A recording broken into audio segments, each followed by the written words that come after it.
কক্সবাজারে উদ্বেগজনক হারে বাড়ছে হামে আক্রান্ত শিশুর সংখ্যা, যা জনস্বাস্থ্য ব্যবস্থার জন্য নতুন করে শঙ্কা তৈরি করেছে।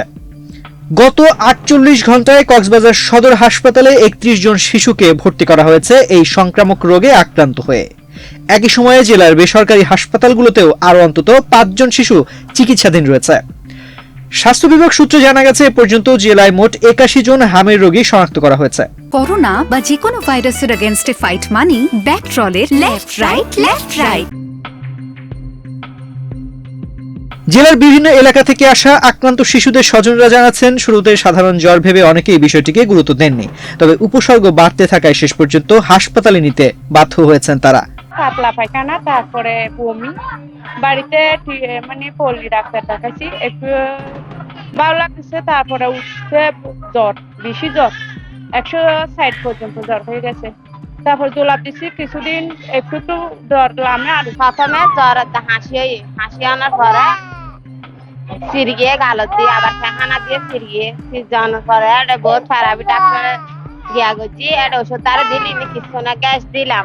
রুবেলাটা হচ্ছে একমাত্র আমরা জানি টিকা না দেওয়ার কারণে বাচ্চাদের এই রুবেলাটার সৃষ্টি, হামের অসুস্থতা সৃষ্টি হয়। কক্সবাজার সদর হাসপাতালের চিত্র বলছে, প্রতিদিনই নতুন নতুন রোগী আসায় চিকিৎসা সেবা নিতে হিমশিম খেতে হচ্ছে চিকিৎসকদের। পরিস্থিতি সামাল দিতে হাসপাতাল কর্তৃপক্ষ জরুরি ভিত্তিতে একটি পৃথক আইসোলেশন ওয়ার্ড চালু করেছে।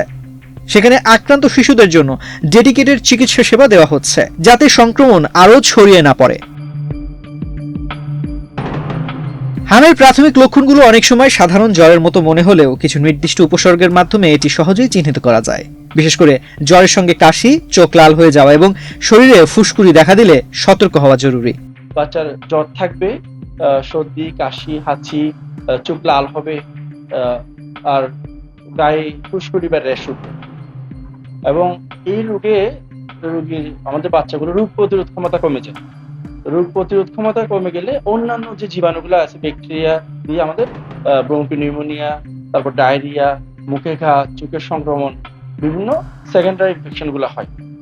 ভারপ্রাপ্ত সিভিল সার্জন জানিয়েছেন, বর্তমানে হামের সংক্রমণ নিয়ন্ত্রণে রাখতে সর্বোচ্চ সতর্কতা অবলম্বন করা হচ্ছে।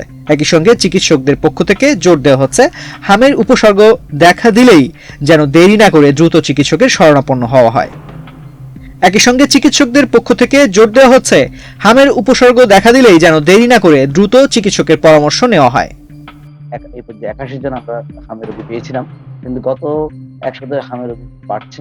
গত ২৪ আমরা ২২ জন হামের রোগী, পসিবল হামের রোগী আমরা ভর্তি করিয়েছি। আর গত ৩৮ ঘন্টার ভিতরে আমরা ৩১ জন আমরা হামের রোগী ভর্তি করিয়েছি। এই রোগের বিস্তার ঠেকাতে সবচেয়ে গুরুত্বপূর্ণ হচ্ছে জনসচেতনতা বৃদ্ধি এবং সময় মতো টিকাদান নিশ্চিত করা। সচেতনতা বাড়ানো গেলে এবং প্রাথমিক পর্যায়ে চিকিৎসা নেওয়া হলে এই সংক্রমণ অনেকাংশে নিয়ন্ত্রণে রাখা সম্ভব বলে মনে করছেন তারা। তানজির রহমান, বাংলাদেশ প্রতিদিন।